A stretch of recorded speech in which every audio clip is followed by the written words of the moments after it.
Good morning, children. Now we have to learn the remaining part of the lesson, Medieval India. We have learned or we have studied the remaining part of history lesson known as Medieval India. Today's date is 29, 2020, September month, 9 p.m., day 5. We have to study about arrival of Turks. How the Turks or how the Turkish people came to the land of India, that we have to know. How the Turkish people came and made their domination over India, that we are ready. What is that? By defeating the Rajput kings, Turkish people made their domination over India. They defeated the Rajput kings. Last day we studied about different categories of different types of Rajput kings. Last day we really studied, or last day we had studied about different groups of Rajput kings. By defeating the Rajput kings, the Turkish people established their domination over the land of India. By defeating the Turkish kings, they made their domination over the land of India.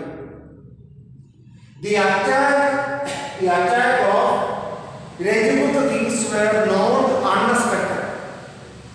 We expected clearly the attack of Rajput kings. Why? Because from olden time onwards, Rajput kings, from olden time onwards, Turkish people were attacking the Sindh region of India. Even though they failed in that attempt, Turkish kings were attacking the northern side Sindh region of India. Then Turkish people belonged to Mongolian tribe. Turkish people had their origin in the Mongolian tribe. Mongolian people are famous for their warfare and courage. Mongolian people are always famous for their warfare and courage. So, they were not afraid of dying at the battlefield if they are failing also. And they were from Central Asia. They really came from Central Asia. Then, Alauddin, during 963 CE period, established his own region. One region was known as Ghazni. It was in Afghanistan. It was he who established Turkish rule in the land of India. Alauddin, that was the name of the Sultan. During this time, battle between Turks and Rajputs started in the land of India. War or battle between Turkish people and Rajputs started in the land of India during this time. And the attack of Alauddin over India showed the weakness of Rajput people. And at the same time, Rajput people had no unity at all.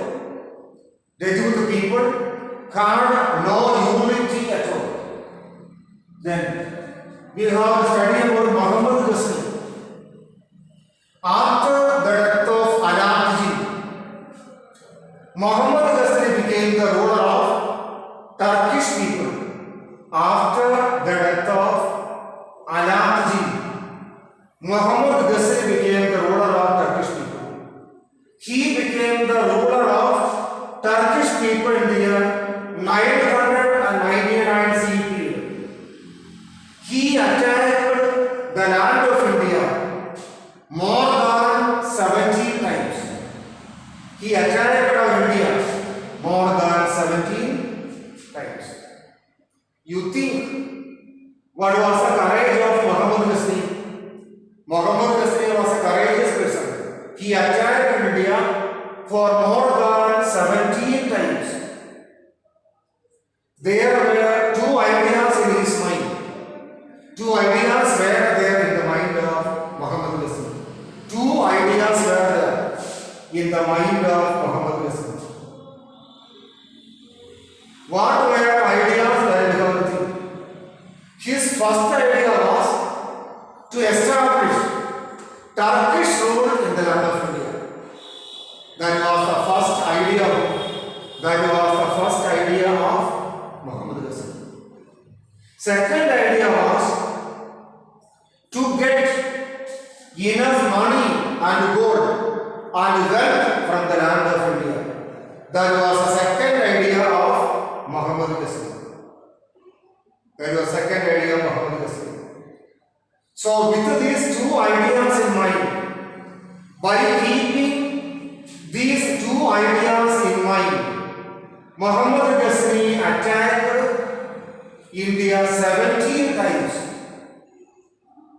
This shows that Muhammad Ghazni was a courageous person, or this shows that Muhammad Ghazni was not afraid of anyone in the land of India. Somanatha temple during those days was rich with gold reserve. Enough gold was there in the Somanatha temple during those days. And the Saurashtra temple, another temple, enough gold was there in the Saurashtra temple also. Muhammad Ghazni attacked Somanatha temple and Saurashtra temple. He got enough gold. He got enough gold and other things from these two temples. From Somanatha temple and from Saurashtra temple, he got enough gold. He got enough gold. With those gold items, he went to Ghazni area. And why Muhammad Ghazni defeated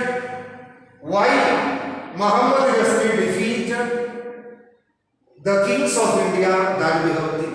Why or what was the reason behind the success of Muhammad Ghazni, that we have seen? Why or how Muhammad Ghazni defeated the Indian rulers? Mainly he defeated Rajput rulers. For the last 1 week, we have been studying about Rajput kings. Rajput kings are famous for their courage. They were good soldiers, and at the same time they were very good administrators also. But during the time of Muhammad Ghazni, Rajput kings were very weak. They were very weak, Rajput kings. And politically and militarily, they were very weak before Muhammad Ghazni. They were too weak, or they were very weak before Muhammad Ghazni. Because of this weakness, what happened? Because of this weakness, what actually happened? Because of this weakness, Muhammad Ghazni defeated the kings of India, Rajput kings of India. The Rajput kings failed to stand together against whom? The Rajput people failed to stand together against Muhammad Ghazni. They were fighting one another. They had no unity of them. And their military power was very weak. Their military power was very weak. And politically also they had no power of their own. Politically also they had no power of their own. Because of these reasons, Muhammad Ghazni defeated the Rajput kings of India.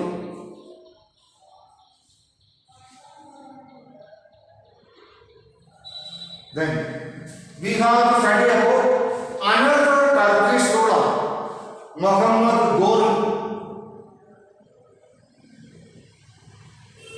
Shansvani dynasty was there.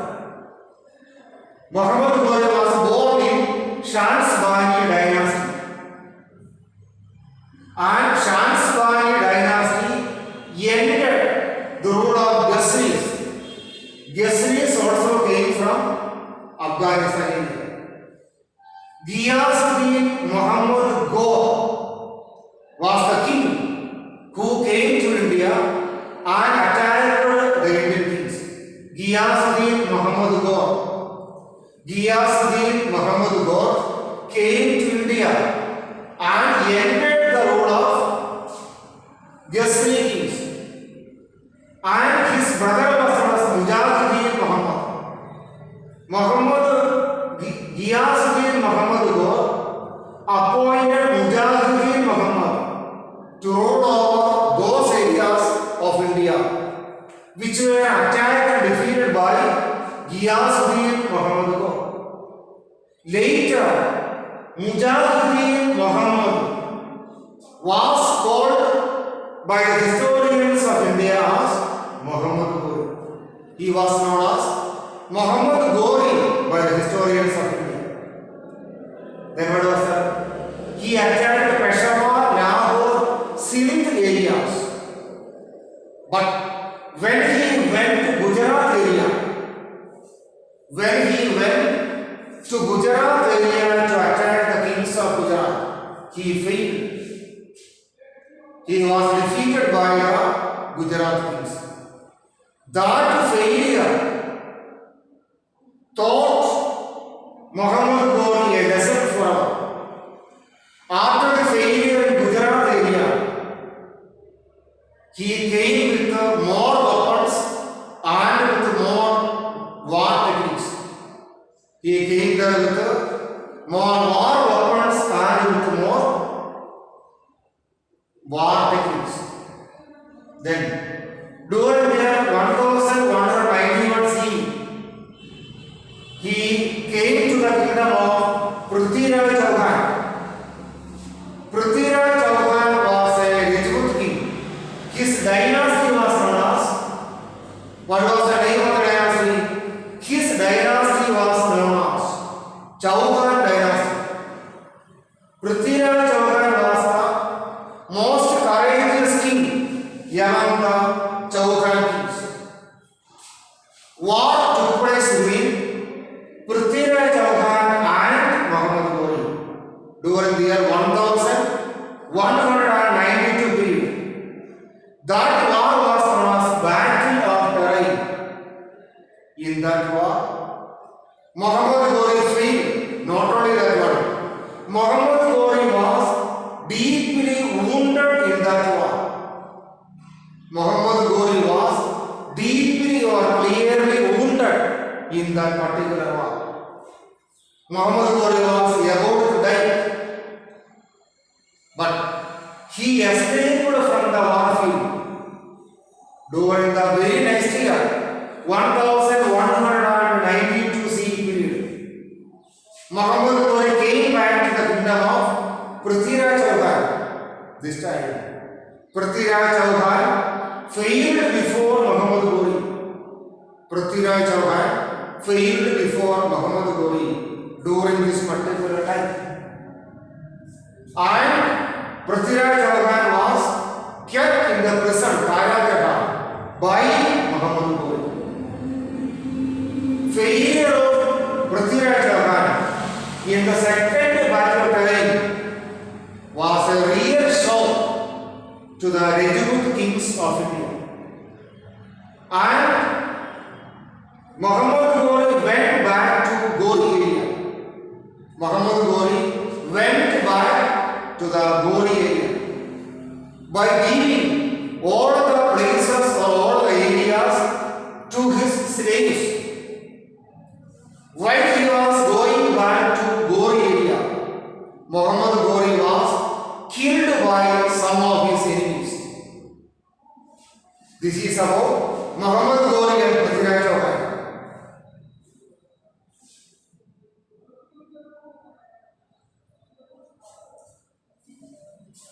See, dear children, one more time I will tell about medieval India.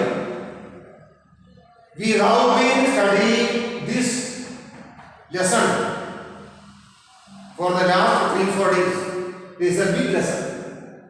We have to learn about arrival of Turks. How the Turkish people came to the land of India, that we are learning. How the Turkish people came to the land of India, that we have learned. How they came to the land of India, Turkish people. Then, by defeating the Rajput kings, Turkish people established their kingdom in the land of India by defeating the Rajput kings. It was by defeating the Rajput kings that they established their domination over the land of India. By defeating the Rajput kings, they established their domination over India. And we had studied about Rajput kings in this lesson. So many Rajput dynasties ruled over India during this particular time. So many Rajput people or Rajput dynasties ruled over India during this time.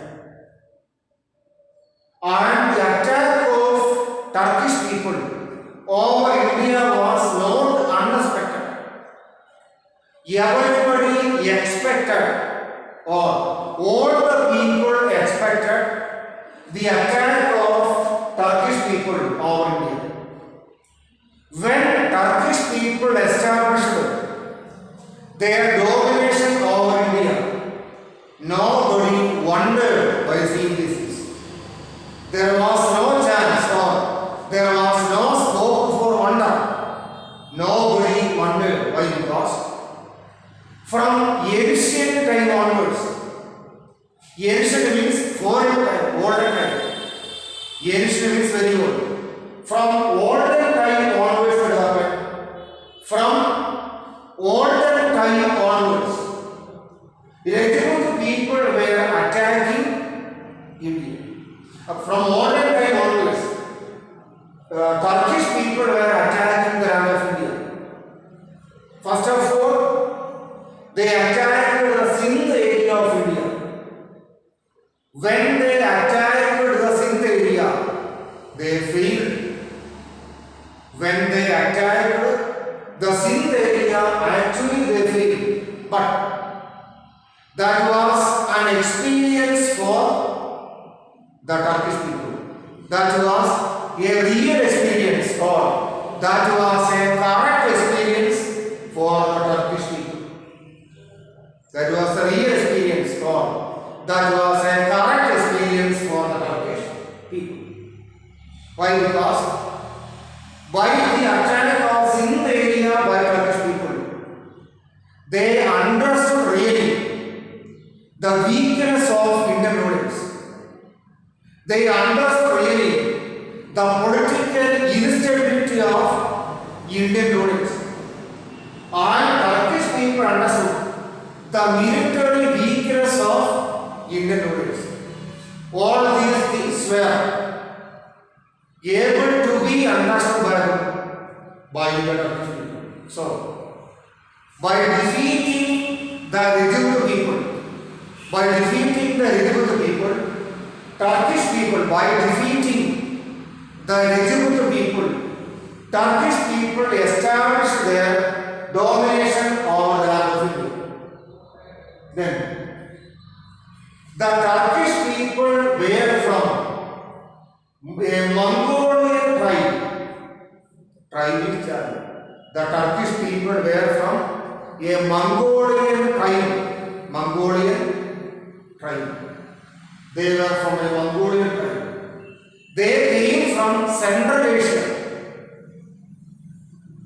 In our last year portion, you have studied what is the meaning of Central Asia. What is meant by Central Asia? For the easiness of study, or for easy study, we are dividing India into Asian continent into several categories: Central Asia, South Asia, Middle East Asia, Southeast Asia, Western Asia, etc. And the Turkish people were from Central Asia. The name of their tribe was known as Mongolian tribe. That was the name of their tribe. And Mongolian people were so courageous that they were not afraid of the courageous rulers of Rajput dynasty. Last day I told you one thing, that Rajput people were so courageous that they attacked and defeated majority of the kings of India. But Mongolian people were more courageous than the Rajput people. They came from Central Asia. Then during the year 963 CE period, Anaptiji came to India from Ghazni region of Afghanistan. He was from Ghazni region of Afghanistan. In Ghazni region of Afghanistan, Alauddin established his own Turkish kingdom. When Alauddin came to the land of India, that time started the war or battle between Turkish people and Rajput people in the land of India. That time the war or battle between Turkish people and Rajput people started in the land of India. Before the arrival of Alauddin, war between Turkish people and Rajput people were not there. Why? Because the Turkish people were attacking only some boundary areas of India.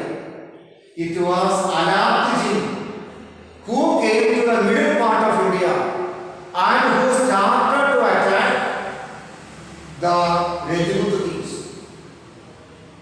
And Rajput kings were very weak during this time. Rajput rulers or Rajput kings were very weak during this time. Because of the political weakness and because of the military weakness, because of the political weakness and because of the military weakness of the Rajput kings, Turkish people succeeded in establishing one kingdom in the land of India.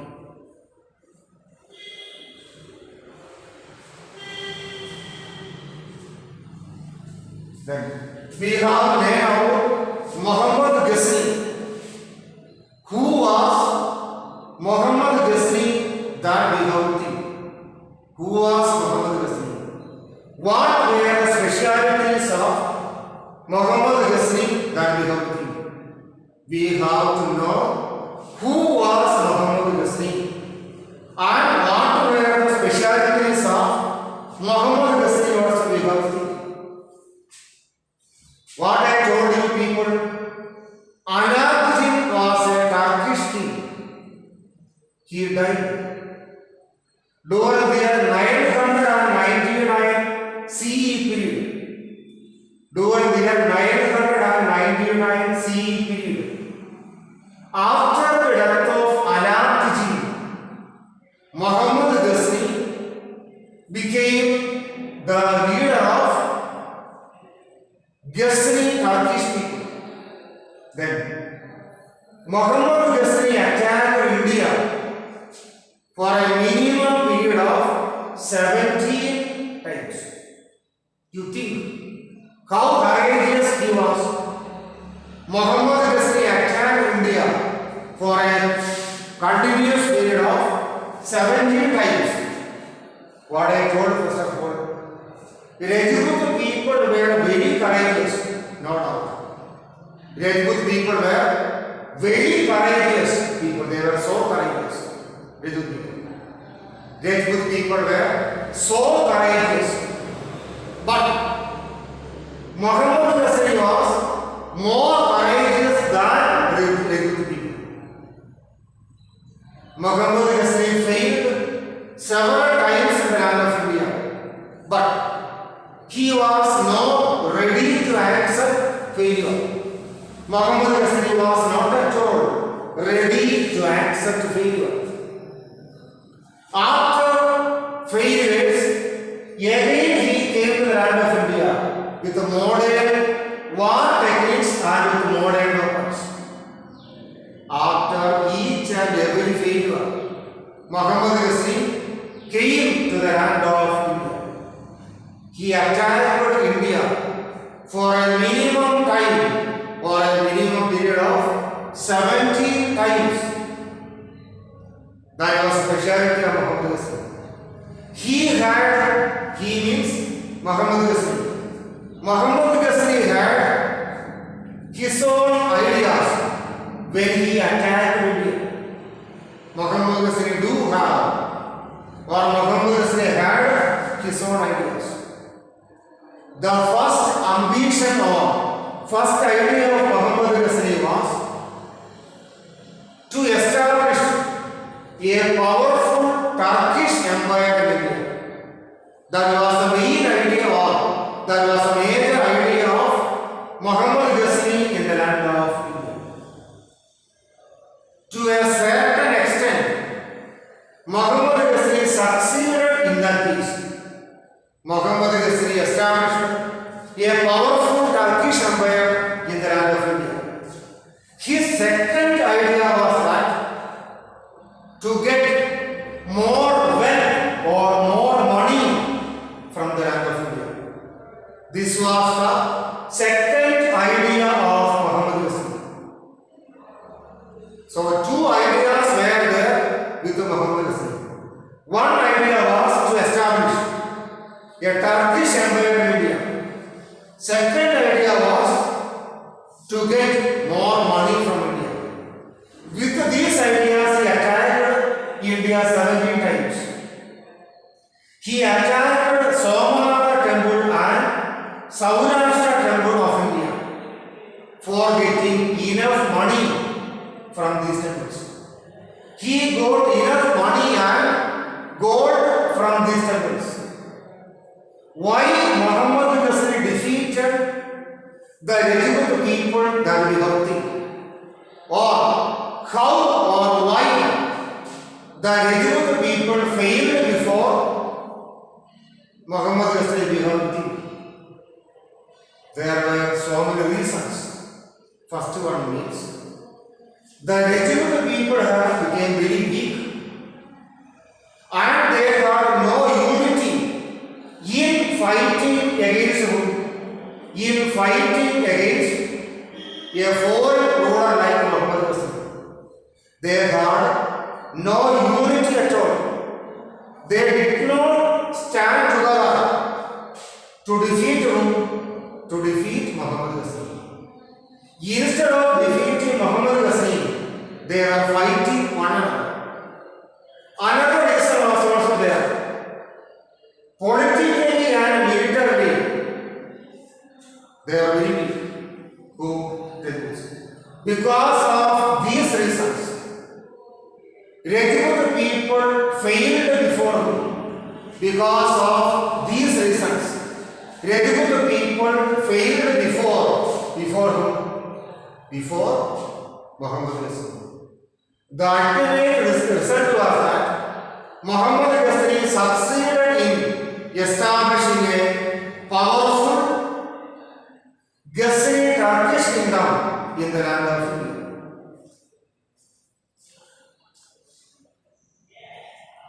Now we have learned about Muhammad Ghori.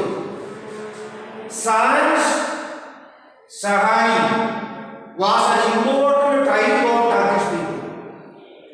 They attacked and defeated the Ghaznavis. Shah Sahani tribe defeated the rule of Ghaznavis. They are also from Afghanistan. Then it was Ghiasuddin Muhammad Gor who established the rule of Shan Shahani tribe in the land of India. Then his brother was known as Mujahideen Muhammad. The name of the ruler was Ghiasuddin Muhammad Gor. He only attacked and defeated the Ghaznis of Afghanistan. His brother was known as Mujahideen Muhammad. And Ghiasuddin Muhammad Gor asked Mujahideen Muhammad to rule over those areas in India which were attacked and defeated by Ghiasuddin Muhammad Gor. Historians began to call Mujahideen Muhammad as Muhammad Gori. Historians understood. Historians called Mujahideen Muhammad as Muhammad Gori. In the history of India, the warfare and achievements of Muhammad Gori is great. He attacked and conquered Peshawar, Lahore, Sindh areas. But when he came to Gujarat area, he failed. Failure in the Gujarat area was a lesson for Muhammad Gori. Failure in the Gujarat area was a real lesson for Muhammad Gori. Then, the very next time, he came to India with more weapons and more war techniques. He came to the kingdom of Prithviraj Chauhan. Last day I had told you who was Prithviraj Chauhan. I told you clearly who was Prithviraj Chauhan. Prithviraj Chauhan was the most powerful king in the Chauhan kingdom. Prithviraj Chauhan. During their 1192 period, battle happened between Prithviraj Chauhan and Muhammad Gori. That is known as First Battle of Tarain, 1191 period. During their 1191 period, Battle of Tarain took place. In that war, Muhammad Gori failed. Prithviraj Chauhan won the war. Muhammad Gori escaped from the war field with wounds. Severe or powerful wounds were there on the body of Muhammad Gori. But during the year 1192 period, Muhammad Gori came back to India and he entered the kingdom of Prithviraj Chauhan.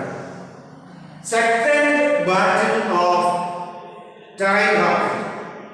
In the second battle of Tarain, Muhammad Gori defeated Prithviraj Chauhan, and Prithviraj Chauhan was kept in the jail, prison or Karagaraha by Muhammad Gori. And Muhammad Gori gave his defeated areas to whom? To his slaves. And he went back to his kingdom, Gori kingdom.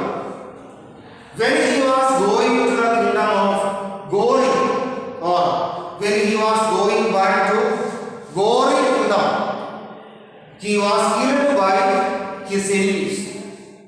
Dear children, I think you are able to follow today's video. You read